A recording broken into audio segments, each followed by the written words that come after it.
Business பக்கங்கள். Hi friends, இது மாலிகாவின் கேளுங்க கதை கேளுங்க. மானஸ் எழுதிய விழி தாண்டிய கனவே, அத்தியாயம் 58. சிறிது நேரத்தில் நகுலன் காவல் நிலையத்திற்கு வந்தான். என்ன ஆச்சு விக்கி என்று அவனிடம் விஷயத்தை கேட்டு அறிந்து கொண்டான். சரி, நான் இன்ஸ்பெக்டர் கிட்ட பேசி பார்க்குறேன் என்று சொல்லிவிட்டு அவரிடம் சென்று பேசினான். தன் ஐடியை எடுத்து காட்டி அறிமுகப்படுத்தி கொண்டான். அவரும் அவனை அமர வைத்து மரியாதையோடு பேசத் தொடங்கினார். சார், இது என்ன பிஸ்னஸ் டீலா? பேசி இப்படி கண்டிஷன் போட்டு சம்மதிக்க வைக்கிறதுக்கு? கல்யாணம் சார், 2 மனசு சம்மந்தப்பட்டது. இப்படி கட்டாயப்படுத்தி கல்யாணம் பண்ணால் அவங்க பொண்ணு எப்படி சந்தோஷமாக இருப்பா? எனக்கும் புரியுது சார். முதல்ல நான் கூட இந்த பையன் மேலே தான் தப்பு இருக்குமோன்னு நினச்சேன். இப்போ தான் அவங்க மோட்டிவ் பார்த்து எனக்கே புரியுது. ஆனாலும் சட்டத்தை மீறி என்னால் ஒன்றும் பண்ண முடியலையே. நான் அவங்க கிட்ட பேசி பார்த்துட்டேன். ஆனால் அவங்க பிடிவாதமாக இருக்காங்க. என்னவோ தெரியலை, அந்த பொண்ணு இவனை ரொம்ப லவ் பண்ணது போல. சின்னதாக சிரித்தான் நகுலன். லவ்னா என்ன தெரியுமா சார்? தான் நேசிக்கிறவங்க எப்பவும் சந்தோஷமாக இருக்கணும்னு நினைக்கிறது தான் சார். ஆனால் இது என்ன? அது மட்டும் இல்லாமல் சூசைட் பண்ணிக்கிற பொண்ணு எல்லாரும் இருக்கிற நேரம் கதவை தாழ்கூட போடாமல் தான் பண்ணுவாளா? இதெல்லாம் வெறும் அட்ராக்ஷன் சீக்கிங் ஆக்ஷன்ஸ்னு உங்களுக்கு புரியலையா சார்? சார், எனக்கு புரியாமல் இருக்குமா? ஆனால் என்னவோ தெரியலை, அவன் கூட கல்யாணம் நடக்கணும்னு அந்த பொண்ணு ரொம்ப பிடிவாதமாக இருக்குது. நான் ஃபோனில் பேசி பார்த்தேன். வேறு வழி இல்லை சார் என்றவர் நகுலனை நெருங்கி மெல்லிய குரலில் கூறினார். இப்போதைக்கு கையெழுத்து போடட்டும். அப்போதான் அவன் அப்பா இதிலிருந்து வெளியே வர முடியும். அதுக்கப்புறம் ஏதாச்சும் யோசித்து பண்ணிக்கோங்க. அப்போ நான் உங்களுக்கு சப்போர்ட் பண்ணுறேன் என்றார். பெருமூச்சு ஒன்றை விடுத்தான் நகுலன். ஒருத்தன் ஒரு பொண்ணை உண்மையாக லவ் பண்ணால் அவனுக்கு எவ்வளவு பிரச்சனை வருது என்றான் வருத்தத்தோடு. அது எங்கேயும் நடக்கிறது தானே சார். என்ன, எப்பவும் பொண்ணோட வீட்டில் இல்லை பையனோட வீட்டில் பிரச்சனை பண்ணுவாங்க. இங்கே பிரச்சனை வெளியிலேருந்து வந்திருக்கு, அவ்வளவுதான் என்றார் சிரித்து கொண்டே. சரி சார், அவன்கிட்ட சொல்லி பார்க்குறேன் என்று விட்டு விக்கியிடம் வந்தான் நகுலன். ப்ரோ, என்ன ஆச்சு? நமக்கு வேறு வழி இல்லை விக்கி. என்ன ப்ரோ இப்படி சொல்கிறீங்க? உங்கள் பவர் யூஸ் பண்ணி ஏதாச்சும் பண்ணலாம் இல்லை? விக்கி, நான் இப்போ இன்ஸ்பெக்டர் தான். இன்னும் எனக்கு ப்ரமோஷன் ஆர்டர் கைக்கு வரலை. வந்தாலும் இந்த கேஸில் எதுவும் பண்ண முடியாது. அப்படின்னா என்ன சொல்ல வர்றீங்க? அவன் முகத்தில் கோபம் மெல்ல எட்டி பார்த்தது. அவனை தோளோடு அணைத்து தனியே அழைத்து சென்றான் நகுலன். இப்போதைக்கு கையெழுத்து போடு விக்கி, அப்புறமா ஏதாச்சும் பண்ணிக்கலாம். சட்டென்று அவன் கையை எடுத்து விட்டான்.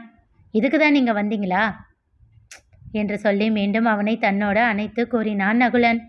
காலையில் நான் கூட நீ அந்த பொண்ணை கல்யாணம் பண்ணால் பரவாயில்ல அப்படின்னு தான் நினச்சேன். ஆனால் எப்போ அவள் இப்படி ஒரு ட்ராமாவை பண்ணாலோ அப்போவே அவளோட கேரக்டர் என்னன்னு புரிஞ்சு போச்சு. இதை பாரு, இப்போதைக்கு கையெழுத்து போடு.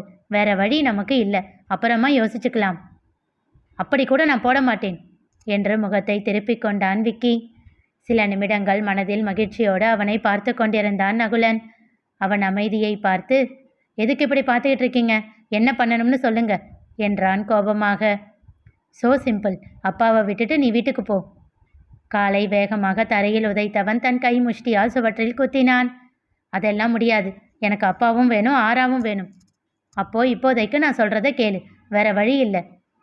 சில நிமிடங்கள் கைகளையும் கண்களையும் இறுக மூடி கோபத்தை கட்டுப்படுத்தினான் விக்கி. பின் அமைதியாக சென்று இன்ஸ்பெக்டர் காட்டிய இடத்தில் கையெழுத்திட்டான். அதை கண்டு புன்னகைத்தார் ஹாசினியின் அப்பா. பின் அவனிடம் வந்தவர், மாப்பிள்ள, ஒரு தடவை ஹாஸ்பிட்டலுக்கு வந்து ஹாசினியை பார்த்துட்டு போங்க என்றார். அவனோ அவரை அலட்சியமாக ஒரு பார்வை பார்த்துவிட்டு பதில் எதுவும் சொல்லாமல் வேகமாக வெளியில் சென்று விட்டான். விடுங்க மச்சான், எங்கே போயிட போகிறான் என்றார் ஹாசினியின் மாமா.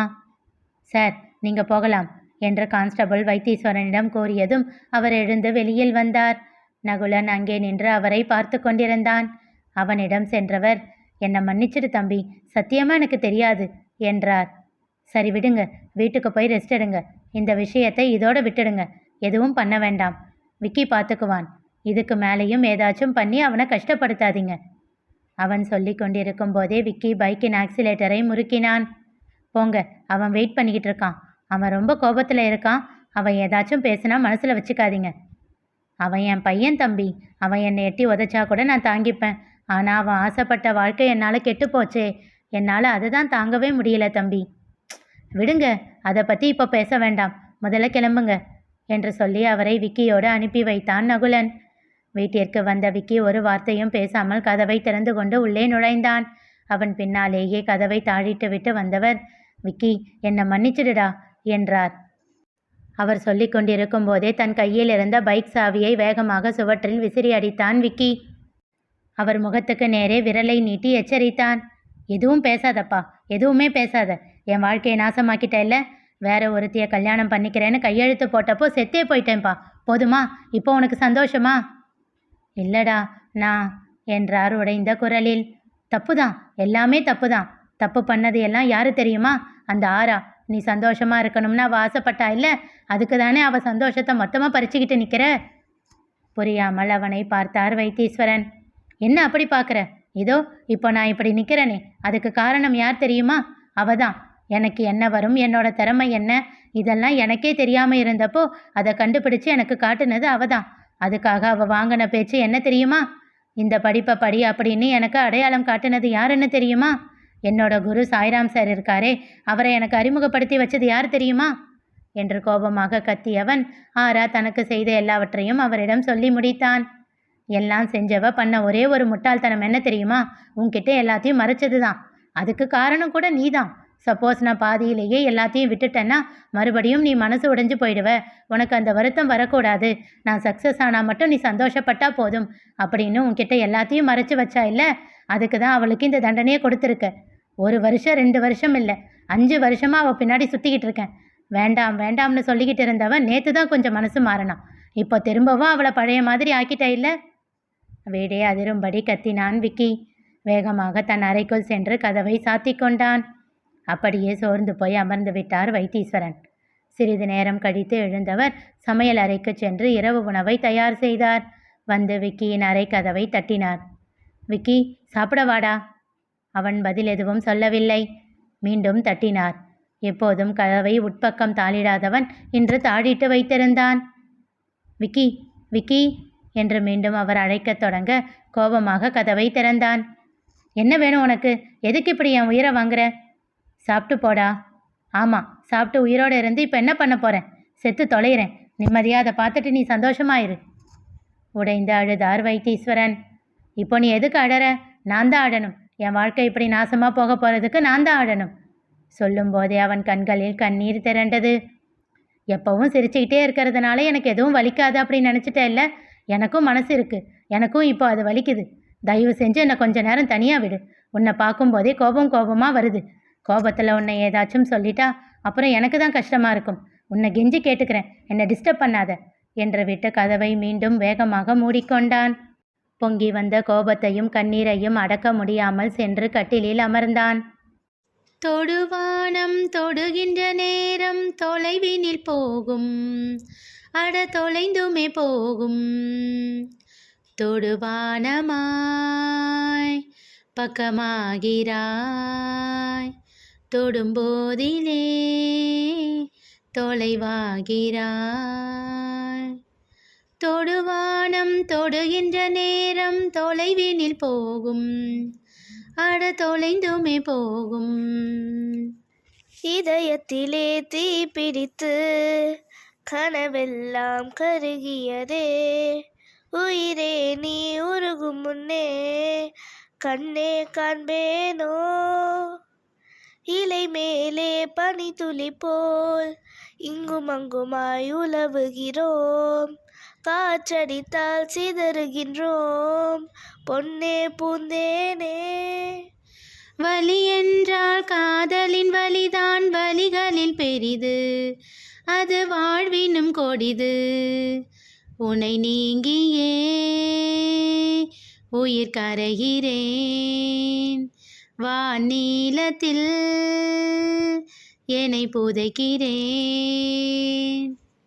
உயிரற்ற வெறும் கூடாக தன் அறைக்கு சென்றார் வைத்தீஸ்வரன். உடல் குலுங்கி வெடித்து அழுதார். விடிந்ததும் காலையில் தன் அறையை விட்டு வெளியில் வந்த விக்கி பார்வையாலேயே வைத்தீஸ்வரனை தேடினான். அவர் எங்கேயும் இல்லை. இரவு இருந்த நிலை அப்படியே இருக்க ஒரு நொடி பயந்து விட்டான். இன்னும் எழுந்திருக்கலையா? வேகமாக அவர் அறைக்கு சென்று பார்த்தான். உடலை குறுக்கி கட்டிலின் ஓரத்தில் சிறு குழந்தையைப் போல் படுத்திருந்தார் வைத்தீஸ்வரன். மெதுவாக அவர் அருகில் சென்று அமர்ந்தான். அப்பா என்று அவரை தோள் தொட்டு எழுப்பினான். சட்டென்று எழுந்து அமர்ந்தார் அவர். மெதுவாப்பா, ஏன் இவ்வளோ பதட்டமாக எழுந்திருக்கிற? நான் தான் என்றான். ஆர்வமாக தன் மகனின் முகத்தை பார்த்தார். முன்தினம் இரவு அவன் முகத்தில் தெரிந்த கோபம் எதுவும் இப்பொழுது இல்லாமல் போகவே அவன் கையை எடுத்து தன் நெஞ்சோடு அணைத்து கண்கள் மூடி கண்ணீர் உகுத்தார். விடுப்பா, இப்போ எதுக்கு இப்படி அடற? நேற்று கோபத்தில் உன்னை ஏதேதோ பேசிட்டேன், சாரி. இன்னும் அவர் கண்ணீர் அதிகமாகியது. அதை மற்றொரு கையால் துடைத்து விட்டவன், போதும்பா, சும்மா அழாத என்றான். நேற்று மத்தியானத்திலிருந்து எதுவுமே சாப்பிடல, எனக்கு பசிக்குது, நான் போய் ப்ரஷ் பண்ணிட்டு வரேன், சீக்கிரம் எனக்கு பால் காய்ச்சி வை என்றான். அவசரமாக அங்கிருந்து எழுந்து வெளியில் செல்ல முனைந்தார். பின் ஒரு நொடி நின்று அவன் முகத்தை பார்க்க தயங்கி தலையை குனிந்தபடியே கேட்டார், விக்கி, என்னப்பா? எதுவுமே பண்ண முடியாதாடா? ஆரா நம்ம வீட்டுக்கு வரமாட்டாளா என்றார் மெல்லிய குரலில். எழுந்த அவர் அருகில் வந்தவன் அவர் முகத்தை நிமிர்த்தி தன்னை பார்க்க செய்தான். அப்பா, நான் உன் பையன்பா, என் வாழ்க்கையில் எப்பவும் ஒரே ஒரு பொண்ணு தான் என்றான். அப்படின்னா என்றார் ஆர்வமாக அவன் முகத்தை பார்த்து. அப்படின்னா அப்படித்தான் என்று சொல்லி சிரித்தான். விக்கி என்றார் ஆச்சரியமாக. கண்கள் சிமிட்டி புன்னகைத்தான் விக்கி. அவன் செய்ய போவது என்ன தெரிந்து கொள்ள தொடர்ந்து கேளுங்க, கதை கேளுங்க. மீண்டும் சந்திப்போம்.